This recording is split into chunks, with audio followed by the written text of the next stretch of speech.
बॉलीवुड को लगा एक और झटका। साजिद खान पर मॉडल का आरोप। 17 साल की उम्र में किया यौन शोषण। हाउसफुल में रोल के लिए रखी कुछ गंदी शर्तें। नमस्कार, मैं रितेश मिश्रा और स्वागत है आपका द आरके न्यूज़ में। बीते कुछ महीनों से बॉलीवुड के कई सारे सीक्रेट जनता के सामने आ गए हैं, जिन्हें हम डार्क सीक्रेट्स भी कह सकते हैं। इसी बीच एक और बड़ा मुद्दा आ गया है। साल 2018 में बॉलीवुड में मीटू का मूवमेंट ने खूब जोर पकड़ा था। उस दौरान निर्देशक साजिद खान पर एक पत्रकार सहित कई मॉडल और अभिनेत्रियों ने शोषण का आरोप लगाया था। नतीजा ये है कि उस वक्त हाउसफुल 4 के निर्देशन से उन्हें हटा दिया गया था।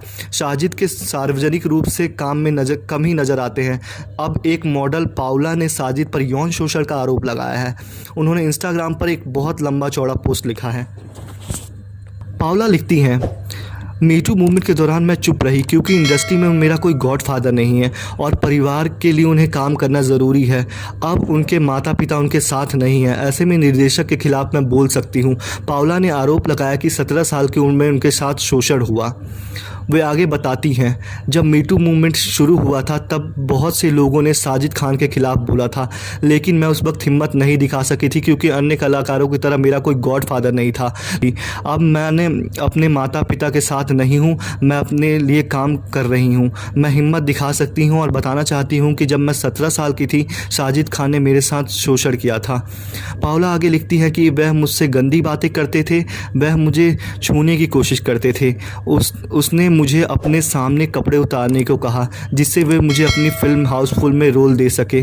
भगवान ही जानता है कि ये सब उसने कितना जाने कितनी लड़कियों के साथ किया हो। मैं यहाँ किसी के कहने पर नहीं आई हूँ, मुझे बस ये एहसास हुआ कि मुझ पर यह कितनी बुरी तरह से असर डालता है। वो आगे कहती हैं, तब मैं बच्ची थी और बोल नहीं पाई, लेकिन अब बहुत हो चुका, उसे जेल होनी चाहिए। अब जब मैंने देखा कि सारे सेल्फ मेड हीरो हो या हीरोइन अपने लिए आवाज़ उठा रही हैं, तो मुझे भी अपने लिए आवाज़ उठानी चाहिए। लेकिन यहाँ पर आवाज़ उठाने वालों को या तो दबा दिया जाता है या उन पर कोई केस कर दिया जाता है। ना केवल कास्टिंग काउच के लिए बल्कि लोगों को बहलाने फुसलाने के लिए भी उन पे आरोप लगाए। लेकिन अब मैं नहीं रुकने वाली। गलत होता अगर मैं इस पर नहीं बोलती तो। आपको बता दें कि पाउला का ये मुद्दा ट्विटर पर ट्रेंड कर रहा है और अरेस्ट वाजिद खान ट्विटर पर ट्रेंड कर रहा है। आपको बता दें कि जनता पाउला के साथ है और अरेस्ट वाजिद खान करके लोगों ने वाजिद खान को कटघरे में खड़ा कर रखा है। आपकी इस पर क्या राय है? अपने कमेंट करके हमें ज़रूर बताएं। धन्यवाद।